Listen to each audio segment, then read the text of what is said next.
नमस्कार दोस्तों, मेरा नाम है प्रदीप सिंह परमार और ध्यान से चिकित्सा चैनल पर आपका स्वागत है। दोस्तों, आज हम बात करने जा रहे हैं कब्ज़ के बारे में। आप पहले ये जानिए कि कब्ज़ कहते किसे हैं। कब्ज़ रोग कब हम मान लेते हैं कि कब्ज़ का रोग हमें परमानेंटली हो चुका है। कभी कभार कब्ज़ हो जाने को आप कब्ज़ का रोग मत मानिए। यो तो कभी हो गया, आपने दवाई खा ली, वो ठीक हो गया, उसको आप रोग नहीं कहेंगे। ये तो कभी आकस्मिक आपको अचानक कभी हो गया, वो अलग बात है। आपका खान पान अचानक, कभी हमने बाहर का खाना खा लिया, जब लंबे टूर पे चले गए, उसकी वजह से हो जाए, वो एक अलग बात है। लेकिन अगर आपको कई कई दिन, 3-3 4-4 दिन आपको सोच ना आए, आप सोच के लिए ना जाएं, जहाँ जैसे बुढ़ापे में बहुतों को ये तकलीफ़ हो जाती है, तब आपको ये हम कहेंगे कि आपको कब्ज़ का रोग हो गया है। उसके लिए भी कई बार शुरुआती जो दवाइयाँ हैं, वो चूरन वगैरह से ही वो ठीक हो जाता है। लेकिन अगर ये ज़्यादा बढ़ जाए, आपका वज़न भी गिरने लग जाए, तो तब इसे गंभीर रोग, मतलब गंभीर श्रेणी में ये आ जाता है। तब आपको डॉक्टर को दिखाना चाहिए। जहाँ ख़ासकर जब बुढ़ापे में ये बहुत लंबे समय तक रहने लग जाए, तब भी आपको जो है वो डॉक्टर को दिखाना चाहिए। अब अब आपको मैं एक तरीका बताता हूँ। एक तो क्या करना है, ये आपको सुबह उठते ही आपको कुल्ला करने के बाद 2 गिलास पानी पीने हैं। 2 गिलास पानी पीने के बाद आपको जो ध्यान का ये मैं तरीका आपको बताता हूँ। आपने क्या करना है कि आपने एक हिसाब से इंतज़ार ही करना है कि आज से 3 दिन बाद मेरा पेट पूरी तरह खुल जाएगा। जो ध्यान का ये प्रयोग हम कर रहे हैं, ये सफल हो जाएगा। तो आप कहीं करिए कि 3 दिन बाद मेरा पेट पूरी तरह खुल जाएगा।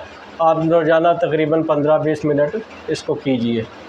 आप हैरान रहेंगे कि 3-4 दिन बाद पेट खुलना शुरू हो जाएगा। और आप लगातार इसे करते जाइए। तुरंत पेट नहीं खुलता। अगर आप आज अभी कर रहे हैं और अभी पेट खुल जाए, ऐसा तो नहीं हो पाएगा, लेकिन 3 दिन बाद वो पूरी तरह से फलित हो जाता है। और इसका बाकी अगर जो ये नहीं कर पा रहे, उनके लिए भी मैं एक आपको बता दूं, अगर आपको कम कब्ज़ है तो तब आपके लिए ये सही रहेगा, फ़ायदेमंद रहेगा। तो आपको क्या करना है, जैसे आप कोई भी चूरन ले रहे हैं, कब्ज़ का कोई चूरन है, जैसे लगा लीजिए कायम चूरन आप ले रहे हैं या कब्ज़ चूरन ले रहे हैं, कोई भी चूरन आप ले रहे हैं, शुरू में आप क्या कीजिए कि 1 चम्मच आप चूरन लीजिए, प्रतिदिन लीजिए। और धीरे धीरे जब आपका पेट आपको लगे कि अब ऐसे हो गया जैसे लूज़ मोशन लगी हुई है, तो आपको वो कम कर देना चाहिए। अब आपको 2 दिन या 3 दिन छोड़कर आधा चम्मच या 1 चम्मच, जैसे आपको सही लगे उस हिसाब से आप लें।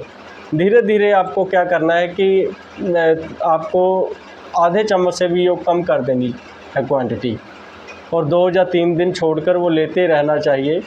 आपको कम से कम 2 महीने तक इस तरह करना है, जिससे कि आपके पेट की तरलता बनी रहे।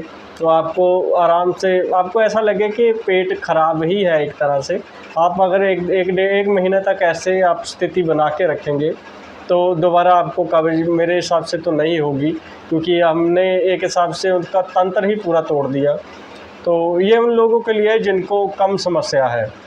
अब ये उनके लिए मैं बताता हूँ जिनको ये गंभीर तौर पर हो चुका है, जो बुढ़ापे में जाओ, उन लोगों को जो डॉक्टर से दवाई खा रहे हैं, डॉक्टर से इलाज करवा रहे हैं, या होम्योपैथी या किसी भी तरह की चिकित्सा ले रहे हैं, उनको अब मैं बताता हूँ कि उनको क्या करना है। जैसे अब गर्मियों का समय है, जुलाई का मौसम है, तो आप फ़र्ज़ कीजिए कि आप दवा ले रहे हैं और आप पूरी तरह ठीक हो चुके हैं, सर्दियों का समय आ चुका है, नया वर्ष आ चुका है, और आप सुबह उठे हैं और आराम से आप शौच गए हैं, शौच करके आप आराम से आ गए, आपको कोई तकलीफ़ नहीं हुई।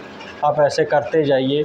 आप एक तरह से इसकी वीडियो बनाइए, एक तरह से व्यू बनाइए, अपने मन में इसका दृश्य बनाइए कि, और आप जैसे 1 जनवरी है, आप सुबह उठे हैं, आप सीधा गए हैं, टॉयलेट गए हैं, और आपको आराम से टॉयलेट हो गया, कोई प्रॉब्लम नहीं हुई आपको, और आप आके नहा धो के आप फ्रेश होके आप ऐसे करिए। 1 जनवरी, फिर 15 जनवरी का दिन है, आपने फिर ऐसे ही ठीक किया। आप उठे हैं, आप उठ के टॉयलेट गए हैं, बिल्कुल एकदम आराम से आप टॉयलेट हो गया आपको, और फिर 30 जनवरी, इस तरह कम से कम आप करते जाइए रोज़। अगर आप इसे करेंगे तकरीबन 15-20 मिनट या आधा घंटा आपको इसमें लगेगा, तो आपको करना क्या है, जनवरी से लेके अगले वर्ष के दिसंबर तक का समय आपको उस आधा घंटा या 20 मिनट में आपको वो दृश्य पूरा बनाना है वहाँ तक का। तो वो बेहतर होगा बहुत, ख़ासकर कम से कम जून तक का तो बनाए ही। तो उससे क्या होगा कि आपको दोबारा वो रोग कभी वापस नहीं आएगा। आप डॉक्टर से इलाज करवा रहे हैं, वो ठीक हो जाता है, लेकिन वो वापस आ जाता है। लेकिन जब आप ये करेंगे, ये पूर्ण तौर पे फलित हो जाएगा। आप जिस भी चीज़ को फलित करने की कोशिश करते हैं, वो 6-8 महीने में फलित हो जाता है। उसकी संभावना लंबे समय में अधिक होती है। हाँ, 15-20 दिन या 1 महीने में उसकी संभावना बहुत कम होती है, लेकिन इतने लंबे समय में उसकी संभावना 100% हो जाती है। आशा करता हूँ कि आपको इस रोग से मुक्ति मिलेगी। नमस्कार, धन्यवाद।